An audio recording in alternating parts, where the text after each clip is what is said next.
Сайн бацхан үзэгчдээ төвцөг мэдээллийн хөтөлбөрийн 5 гарагийн дугаар өгөр эхлэж байна. Хөтөлбөрийн эхэнд мэдээллийн хураангуйд анхаарлаа хандуулна. Шатууны нийлүүлэлтийн гэрээг улсын их хурлаар хэлэлцэхээр боллоо. Газрын төсний үйлдвэр шатууны нөөцийн төслүүдийг дахин эрчимжүүллээ. Хувийн орлогын албан татварыг 1% болгож бууруулах хуулийн төслийн талаар улсын их хурлын гишүүд мэдээлэл хийлээ. Америк нэгдсэн улсын ерөнхийлөгч Дональд Трампын бүгд найрамдах хятад ард улсад хийх ажил өнөөдөр эхэлнэ. Оросын улбаны улс Сармат Пожинг энэ оны эцсээр зэвсэглэлд нэвтрүүлнэ. Украиний ерөнхийлөгчийн туслах асан Ермак авилгын хэрэгт холбогджээ. 2026 оны Каннын кино наадам нэгдлээ. Засгийн газар Оросын улбаны улстай байгуулах агаарын хөлгийн түвш нийлүүлэх гэрээг улсын их хурлаар сойрхон батлуулахар болж газрын тус боловсруулах үйлдвэр болон шатууны нөөцийн төслүүдийг дахин эрчимжүүлэхээ мэдгдлээ. Аж үйлдвэр эрдэс соёлын сайд дамд нэмийн мэдээснээр Монгол Оросын засгийн газрын хооронд байгуулсан агаарын хөлгийн түвш нийлүүлэх тухай гэрээг улсын их хурлаар сойрхон батлуулсаар Монгол улсыг нефтийн бүтээгдэхүүнээр тогтвортой хангах эргэцэн орчин бүрдэх юм байна. Өнгөрсөн хугацаанд Монгол улс шатууны нийлүүлэлтээр зах зээлийн бус нөхцөл байдлын шинжтэй хамааралтай явж ирсэн. Хэлийн саатал, нийлүүлэлтийн тасалдал, үн өсөх бүрт дотоодын зах зээл савлаж, инфляцид хүртэл нөлөөлдөг байсан нь эдийн засгийн томоохон эмзэг цэв хэвээр байсаар иржээ. Харин энэ удаагийн хэлцээрийг засгийн газар тогтвортой нийлүүлэлтийн эргэцэн баталгаа гэж тайлбарлаж байгаа ч нөгөө талд нь нэг улсаас хэд хамааралтай бүтэц улам баталгаажих эрсдэл бий гэсэн болгоомжлол давхар яригдж байна. Монгол улс Оросын улбаны улсын засгийн газрын хооронд байгуулагдж байгаа агаарын хөлгийн түвш нийлүүлэх гэрээ сойрхон батлах хуулийг өргөн барихаар тогтлоо. Та бүхэн бас мэдж байгаа Оросын улбаны улсын ерөнхийлөгч Владимир Владимирович Путин 2024 оны 9-р сард Монгол улсад альчилж байсан. Энэ үед одоо хоёр чухал гэрээг манай хоёр улсын засгийн газар байгуулсан. Энэний хоёр дахь гэрээ нь бол одоо нефтийн бүтээгдэхүүнээр Монгол улсыг тасралтгүй хангах энэ гэрээ бас байгаа. Энэ хоёр гэрээ хоёулаа хүчин төгөлдөр мөрдөгдөж байж хоёулаа хүчин төгөлдөр ажиллана гэсэн. Одоо хоёулаа зэрэг ажиллана гэсэн ийм одоо нөхцөлтэй. Тэгэхээр энэ гэрээг одоо ойрын үед улсын хурлд өргөн барьж сойрхон батлуулснаар одоо Монгол улсыг Оросын улбаны улсаас нефтийн бүтээгдэхүүнээр тогтвортой хангах, найдвартай хангах эргэцэн баримт бичиг бол анх удаа бий болох ийм үр дүнтэй болох юм аа. Тэгээд энийг одоо улсын хурлын холбогдох байнгын хороодоор зөвшөлтсөөл шийдвэр гаргуулсны дагуу сая одоо 4-р сард миний би Оросын улбаны улсад очиж бас Оросын улбаны улсын эрчим хүчний сайд Сергей Евгений Цивилевтэй гар үсэг зурж баталгаажуулсан энэ гэрээг сойрхон батлах ажил ингээд одоо улсын хурлаар хийгднэ. Үүнтэй зэрэгцэн засгийн газар газрын тос боловсруулах үйлдвэрийн төслийг дахин эрчимжүүлэх шийдвэр гаргалаа. Төслийн зарим ажиллагааг хурцсахын тулд компани туузын бүтэц шийдвэр гаргалтад өөрчлөлт оруулж зээлийн ашиглалтыг нэмэгдүүлэх хуулийн төслийг дахин улсын их хурлд өргөн барихаар болсон байна. Сүүлийн жилүүдэд газрын тос боловсруулах үйлдвэр стратегийн төсөл нэртэйгээр олон удаа яригдсан ч санхүүжилт гүйцэтгэл хугацааны асуудлаас болж удаашрсан. Харин энэ удаад засгийн газар төслийг эдийн засгийн төдийгүй үндэсний аюулгүй байдлын түвшний асуудал гэж тодорхойлж эхэллээ. Мөн энэ онд 150 мянган тонн шатхуун нөөц хадгалах сав ашиглалтад оруулах зорилт тавьсан нь анхаарал татж байна. Эдийн засгийн хувьд харуул шатхуун бол зөвхөн импортын бүтээгдэхүүн биш, тээвэр, уул уурхай, хүнс, өргөн эргэлгээний бараа бүтээгдэхүүний үн хүртэл түвшний өртгөөс шууд хамаардаг. Тиймээс нийлүүлэлтийн доктортой байдлын инфляц, валютын урсгал, үйлдвэрлэлийн өртөгтэй шууд холбоотой асуудал болж байна. Засгийн газар энэ удаа шатхууны асуудлыг зөвхөн үнийн бус, нийлүүлэлт, нөөц, боловсруулах үйлдвэр, хууль эрх зүйн цогц бодлоготой уялдуулж харах орлого хийж эхэллээ. Гэхдээ нэг улсаас хараат үтсээ хадгалсан хэвээр байвал доктортой нийлүүлэлт ба хэд хамаарал хоёрын зааг эх жилүүдэд илүү тод сорилт хэвээр үлдэх төлөвтэй байна. Улсын их хурл хувь хүний орлогын албан татварыг 10-аас 1% болгох хуулийн төслийг хэлэлцэхээр болж санаачлагчид үүнийг иргэдийн бодит орлогыг хамгаалах шийдэл гэж тайлбарллаа. Улсын их хурлын төсвийн байнгын орооны өнөөдрийн хуралдаанаар засгийн газар болон улсын их хурлын гишүүдээс өргөн мэдүүлсэн татвартай холбоотой 6 хуулийн төслийг хэлэлцэж буй юм. Үүний нэг нь улсын их хурлын гишүүн Баярмаа нарын 32 гишүүний санаачилсан хувь хүний орлогын албан татврын тухай хууль өөрчлөлт оруулах төсөл юм. Хуулийн төслийн гол агуулга нь хувь хүний орлогын албан татврын хэмжээг одоогийн 10%-аас 1% болгон бууруулах зохицуулалт. Санаачлагчдын үзэж бугаар өнөөгийн эдийн засгийн нөхцөлд иргэдийн гар дээр үлдэх мөнгийг нэмэгдүүлэх нь хамгийн чухал бодлогын нэг болжээ. Улсын их хурлын гишүүн Баярмаа мэдээлэл хийх үеэрээ хувь хүний орлогын албан дотрын орлогын үндсэн ачааллыг тогтмол цалинтай 975 мянган орчим иргэн үрж байна. Эдгээр хүмүүс бол Монголын дундаж давхарга. Гэвч өнөөдөр цалин амьдралдаа хүрэлцэхгүй өөрөөс өөр зээлээс зээлийн хооронд амьдарч байна хэмээн онцлсон юм. Түүний хэлснээр инфляцийн өсөлт болон төвөргийн худалдан авах чадвар суларсантай холбоотойгоор иргэдийн бодит орлого буурч өөрхийн санхүүгийн дарамт нэмэгдэжээ. Ялангуяа өргөн хэрэглээний бараа хүнсний бүтээгдэхүүний үн богино хугацаанд огцон өссөн нь дундаж орлоготой өрхүүдэд илүү хүчтэй нөлөөлж байгааг дурдсан юм. За энэ хувь хүний орлогын албан татвар бол одоо манайх прогрессив буюу энэ өсөн нэмэгдэх хандлагатай ийм төрөлтөө. Тэгээд хамгийн доотлол нь бол 10% гэж байдаг. За энэ 10%-ийг л ерөөсөө тэгш татвар буюу 1% татвартай болгох ийм л зорилго тавьж байгаамаа. Тэгээд та бүхэн бүгд мэдж байгаа. Одоо өнөөдөр үнийн өсөлт ямар их байна, инфляц ямар байна, мөнгөний төгрөгийн ханш уналт одоо сулрал бол маш өндөр байгаа. Тэгэхээр энэ ард иргэдийн гар дээр авж байгаа цалин бол ерөөсөө үнгүүцээ. Мөн тэрбээр судалгаагаар 60 хүртэлх насны иргэдийн 60 орчим хувь нь боломж олдвол гадаадд ажиллаж амьдрах хүсэлтэй байгааг иш татан энэ нь орлого амьдралын хэрэгцээг хангаж чадахгүй байгаатай холбоотой гэж тайлбарллаа. Харин улсын хурлын гишүүн шижрийн хувьд татвар бууруулах нь зөвхөн иргэдийн орлогыг хамгаалах бус эдийн засгийн идэвхжлийг дэмжинэ гэж үзэж байгаагаа илэрхийллээ. Тэрээр татвараас хэмнэгдсэн мөнгө эргээд хэрэглээ болж зах зээлд орно. Иргэдийн худалдаа авах чадварыг дэмжих нь эдийн засгаа дэмжиж буй хэлбэр юм гэж мэдэгдлээ. Засгийн газрын зүгээс хувь хүний орлогын албан татварыг 1% болгосноор төсвийн орлого 2.6 их найт төгрөгөөр буурна гэсэн тооцоолол хийж буй юм. Харин төслийг санаачлагчид уг мөнгө иргэдийн хэрэглээ бизнесийн эргэлтээр дамжин эдийн засгт үлдэнэ гэж тайлбарлаж байна. Тэгэхээр өнөөдөр магадгүй Монгол Улсын засгийн газар татвар нэмэгдэх хол боддог. Яаж энэс хэн татвар төлж тэнээс яаж хуу хамгаах хол боддог. Хэний татварыг яаж хөнгөлөх хол боддог. Маш ингээнээр ирэх юм бол бага орлоготой, дунд орлоготой иргэдэд хэрхэн амьдралын түвшийг сайжруулах уу? Хэрхэн халаасан дэх орлого нэмэгдүүлэх гэдэг нэгч бодлого байдаг. Тийм учраас энэ хууль бол магадгүй өнөөдөр таны 100 мянган төгрөг төлж байгаа татварыг 90 мянган таны халаасан үлдээ л гэж. 200 мянган төгрөг төлж байгаа түүний 180 мянган таны халаасан үлдээ гэж. Маш ингээнээр ирэх юм бол Монгол Улсын засгийн газар сүүлийн 10 жил хэзээ ч татвар төлөгчийг нэмэгдүүлэх бодлого байгаагүй. Татвар төлөгчийг яаж бууруулах вэ? Татвар төлж байгаа хүмүүсийг яаж тамлан зовоох вэ? Яаж яруу тодор тэднийг хамгийн өмнө хуу хамгаах гэдэг бодлоготой байсан. Энэ хуулийн төсөл өнөөдөр иргэдийн бага дунд орлоготой иргэдийн болон нийт иргэдийн олж байгаа орлогыг илүү ихээр орлогыг хамгаалах буюу нэг талаасаа халаасан дэх орлогыг илүү нэмэгдүүлэх юм л хөлбөсөн. Сүүлийн жилүүдэд татварын дарамт өрхийн бодит орлого хэрэглээний зарлалын асуудал олон нийтийн анхаарлын төвд байгаа энэ үед уг хуулийн төсөл парламентын түвшинд томоохон маргаан дагуулах төлөвтэй байна. Эцэст нь дүгнэж хэлэхэд хувь хүний орлогын албан татварыг бууруулах санал нь төсвийн орлогоос илүүтэй иргэдийн бодит орлого худалдан авах чадварыг хамгаалах асуудлыг хөндөж эхэллээ. Өндөр инфляцтай үед татварын ачааллыг бууруулах нь дундаж давхаргыг хамгаалах бодлогын нэг хөвлбөр болж байгааг хууль санаачлагчид онцолж байна. Улаанбаатар хотод Русский домд төөрөг домог түүхэн намтажсан номын танилцуулга болон фронт цэгмэд ялалтын төлөөх эрхэм үүрэг баримтат кино нээлттэй хэлээ. Үзүүрийн үдшийн хүндэт зочноор агаав их орны дайны жилүүдэд фронтод туслах хөтөлбөрөнд идэвхтэй оролцож явсан Монгол улсын гавьт малчин өдгөө 104 настай хүндэт Ахмад Ачин цэгмэд гуай оролцлоо. Дэлхийн 2 дугаар дайны жилүүдэд Монголын ард түмэн бүхнийг фронтын төлөө, бүхнийг ялтын төлөө урандор зөвлөлийн улаан аримд тал бүрийн тусламж дэмжлэг үзүүлж байсан билээ.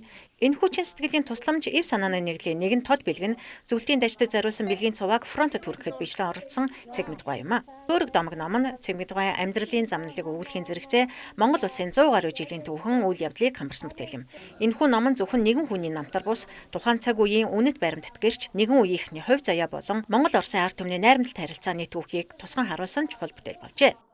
Энэ хүн зөвхөн бол фронтод бэлэг хүргэжсэн хүн биш. Энэ хүн бол 18хан наснда одоо анхны Монгол улсын одоо сайн малчин болж байсан. За мөн хөдөлмөрийн гавьяаны улаан төвийн одонгоор шагнагдж байсан. За 3 ч удаагийн улсын сайн малчны зөвлөгөөнд дөрөгдөн оролцож байсан тийм шилдэг малчин байсан. За малчнаасаа гадна энэ хүн бол бас нийгмийн асар өндөр идэвхтэй хүн байсан учраас одоо 10 гаруй жил сумынхаа аймгийнхаа эмэгтэйчүүдийн хорооны дарга хийж байсан, ухуулаг сурталчилгаа хийж байсан. За тэгээд тусгаар тогтнолын төлөө санал хураалтанд бас оролцож нарийн бичгийн даргаар ажиллаж байсан. Маш олон түүхэн үйл явдлуудад одоо тэр үеийн нийгмийн хамгийн идэвхтэй хүн болж байсан. 4 ч удаагийн аймаг одоо сумын ардын депутатуудынхаа хурлын төлөөлөгч болж байсан ийм хүн юм. Фронт цэгмэд ялтын төлөөх эрхэм үүрэг баримтат киног Монголын үндэсний олон нийтийн радио телевиз цэгмэд буурайн үр хойч болон төслийн уран бүтээлчдийн багийн оролцоотойгоор бүтээсэн байна. Арга хэмжээний үеэр цэгмэд гоон төрөл төрөсөдөх төслийн зохиогчид түүний нутгийнхан Монгол улсын төрийн болон олон нийтийн байгууллагын төлөөлөл мөн Оросын албаны улсаас Монгол улсад суугаа элчин сайдын яамны төлөөлөгчд мэнчилгээ дэвшүүлсэн юм.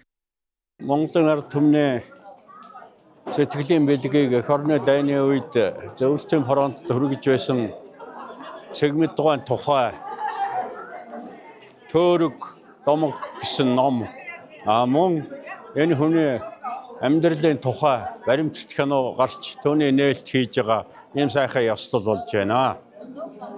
Ийм сайхан ёслол хийж байгаа энэ Оросын Телефон техникийн ордон түүнчлэн ийм баримтат кино хийсэн мөн ийм ном гаргасан энд хийхэд хүч хөдөлмөрөө гаргаж олон материал цуглуулж баялаг сайхан түүх өгүүлсэн кино хийсэн уран бүтээлчдтэй талархал илэрхийлье. Бол тэрэгтэй явцаа сайхан болж дээ.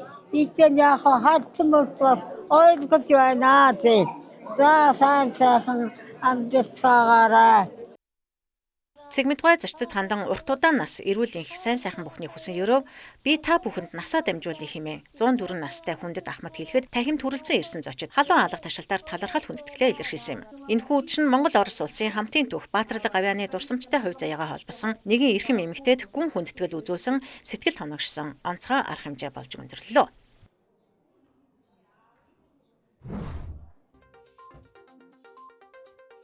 21 дахь удаагийн Азийн аврах шалгаруулах тэмцээн энэ сарын 28-наас эх сарын 7-ны өдрүүд хүртэл Улаанбаатар хотноо зохион байгуулагдана. Энэ удаагийн тэмцээнд Азийн 26 орны нийт 240 гаруй шилдэг шатарчид өрсөлдөхөөр мэдүүлгээ ирүүлсэн байна. Тухайлбал Оросын албаны улс, Бүгд найрамд Хятад ард улс, Энэтхэг, Казахстан зэрэг орнуудын шилдэг шатарчид оролцоор болжээ. Нээлттэй ангилалд 143, эмэгтэй ангилалд 101 шатарчин оюун ухаанаа сорин өрсөлдөнө. Тэмцээний нээлттэй ангиллын эхний 5 байр эмэгтэй ангиллын аврах шатарчин 2027 оны дэлхийн цомын тэмцээнд оролцох эрх авах юм. Зуны улиралд нийслэлчүүдийн толгойн өвчин болдог асуудлын нэг нь үер усны гамшиг үлээ. Энэ нь борооны ус зайлуулах шугамшүүлжээ хангалтгүй байгаагаас үүдэлтэй. Өөрөөр хэлбэл хатуу хүчилттэй нийт замын 70 орчим хувь нь борооны ус зайлуулах шугамгүй байгаа нь хотыг усан давтах эрсдлийг бий болгож байгаа. Иймд газрын усны менежмент үерийн эрсдлийг бууруулах төслийн захирал Баран Чулуун нийслэл 2026-аас 2033 онд хөрсний ус үерийн хамгаалалт төслийг хэрэгжүүлнэ гэлээ. Төслийн хүрээнд 366.2 км урт үерийн хамгаалтын суваг, 23 км урт үерийн хамгаалтын далан шинээр барихан байна. Улаанбаатар хотын хэмжээнд ус хангамжийн нийт 9 төсөл арга хэмжээ үерийн эрсдлийг бууруулах 32 төсөл арга хэмжээ хэрэгжүүлэхээр төлөвлөжээ.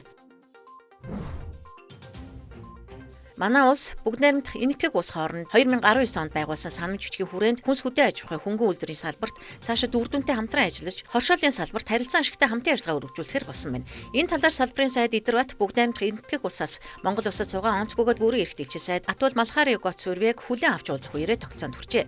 Уулзлын үеэр Энэтхэгийн хөдөө аж ахуйн хоршоолын туршлагыг судлах, хоёр улсын жижиг дунд үйлдвэрийн хамтын ажиллагааг өргөжүүлэх, Монгол улсаас хөдөө аж ахуйн органик бүтээгдэхүүн экспортлох, төрийн албан хаагчдыг сургах асуудлаар санал солилцсон байна. Мөн хоёр улсын харилцаа хамтын ажиллагааг эдийн засгийн агуулгаар баяжуулах, хүнс хөдөө аж ахуйн хөнгөн үйлдвэрийн салбарт бүх талаар хамтран ажиллах боломжтой талаар санал солилцжээ.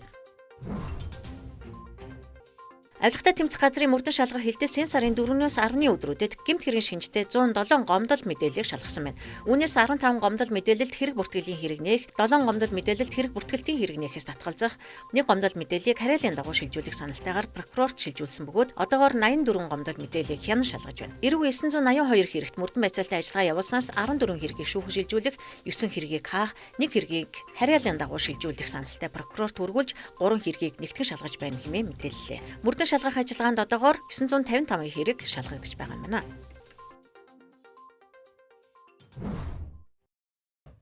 Дотоод болж өрүүлсэн үйл явдлын мэдээллийг та бүхэнд хүргэлээ. Хүргэжлээд олон улсын мэдээнд анхаарлаа хандуулна.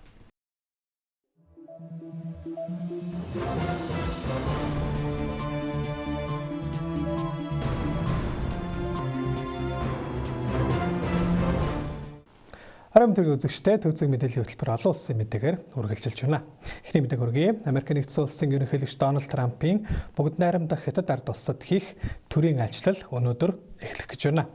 За энэхүү айлчлал нь 30 орчим жилийн дараа Америк нэгдсэн улсын ерөнхийлөгчийн Хятадд хийж байгаа дээд түвшний төрийн ажилтал болж байгаа бөгөөд Дональд Трамп замдаа гарахын өмнө Вашингтон сэтгүүлчдэд яриа өгөхдөө Ираны асуудлаар бүгд найрамдах Хятад ард улсын дарга Ши Жинпинтэй маш урт яриа хэлэлцээ явуулах болно гэдгээ тодтогсон байна. Мөн тэрээр Ираны мөргөлдөөний асуудал дээр бидэнд ямар нэгэн дэмжлэг тусалцаа шаардлагагүй, бид энхийн замаар үгүй бол өөр замаар Ираныг ялахал болно хэмээн мэдэгджээ.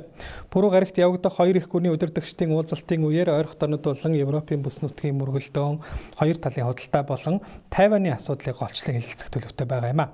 Трампын энэ удаагийн ажилтал Америк Хятадын худалдааны дайны дараах хэвлэлийн чухал мөч болж байгаа бөгөөд ажилтны бүрэлдэхүүнд Apple-ийн тэргүүн Tim Cook, Tesla, SpaceX компани гүйцэтгэх захирал Elon Musk, Meta платформын ерөнхийлөгч Dina Powell McCormick зэрэг технологийн салбарын магнатууд болон Goldman Sachs, Boeing, Visa, Mastercard, Blackstone, Citigroup гэх зэрэг банк санхүү хөрөнгө оруулалтын олон нөлөө бүхий томоохон групп компани гүйцэтгэх захирлууд дагалдан явж байгаа юм. За Трампын ажилтал баасан гарагт өндөрлөх болно.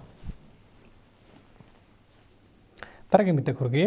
Оросын холбооны улс цөмийн хүчин чадлаа нэмэгдүүлэх хүчин чармаалтын хүрээнд мягмар гарагт төв алгасагч цөмийн зэрэг тошуу тээвэрлэгч стратегийн шин Сармат хэмээх баллистик пуужинг харван туршлаа.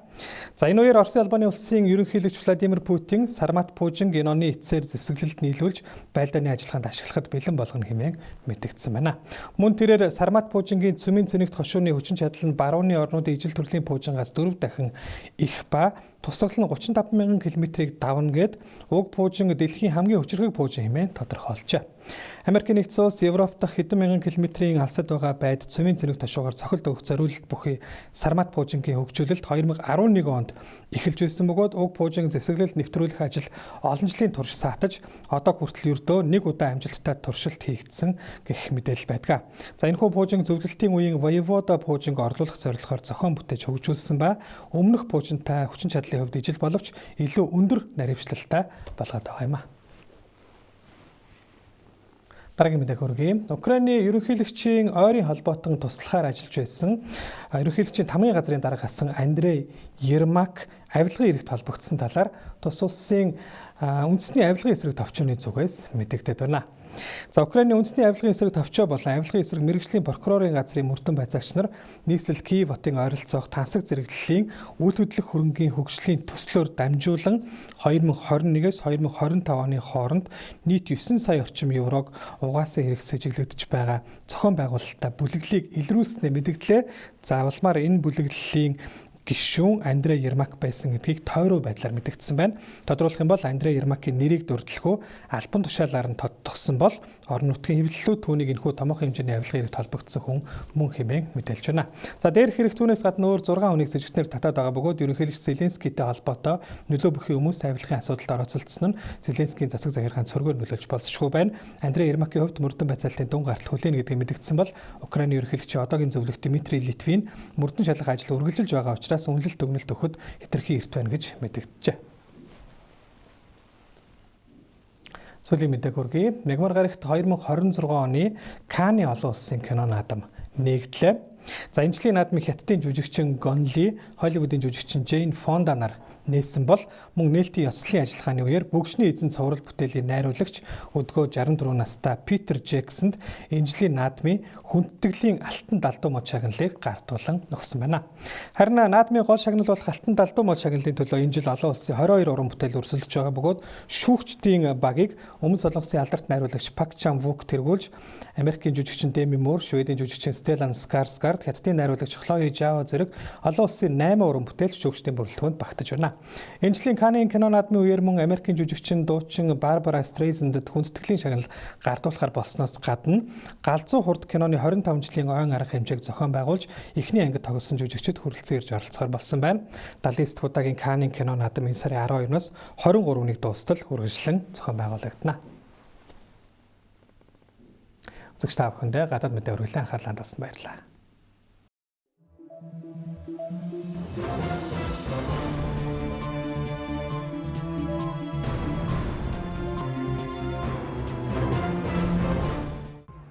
Төвцөг мэдээллийн хөтөлбөрийн 5 гаругийн дугаар өгөр өндөрлөж байна. Анхаарлаа хандуулсанд баярлалаа. Баяр таа.